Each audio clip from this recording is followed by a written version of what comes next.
શા માટે અત્યારના સમયમાં બોલિંગ બિઝનેસમાંથી વધારે પૈસા અને કસ્ટમર્સ મળી આવે છે અને આવા બિઝનેસ વધારે ભવિષ્યમાં ચાલશે કે નહીં? બોલિંગ બિઝનેસમાંથી પૈસા કેમ વધારે મળે છે? મોટાભાગના બોલિંગ બિઝનેસમાં તેની પ્રોડક્ટ બનાવતી વખતે તેમાં પરફેક્શન, હાર્ડવર્કિંગ અને વધારે સમય લાગતો હોય છે. તેના કારણે તેની પ્રોડક્ટની કિંમતમાં વધારો જોવા મળે છે. બોલિંગ બિઝનેસમાં કસ્ટમર ક્યાંથી મળી આવે છે? આવા ધંધાઓમાં કસ્ટમર જૂના કનેક્શનો, માણસનો વ્યવહાર, પ્રોડક્ટ અને કંપની ઉપરનો ટ્રસ્ટ અને પ્રોડક્ટની ક્વોલિટી, આવા કારણોથી બોલિંગ બિઝનેસને સરળતાથી કસ્ટમર્સ મળી રહે છે. શું આવા બિઝનેસ ભવિષ્યમાં ચાલવાના છે?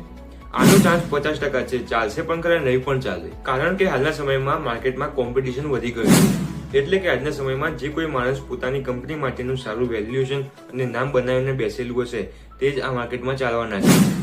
જો આવા બિઝનેસમાં નવી જનરેશન સાથે બદલાવ ન કરીએ તો આ બિઝનેસની કમાણીમાં ઘટાડો પણ થઈ શકે છે. કારણ કે સમય પરિવર્તન માંગે છે.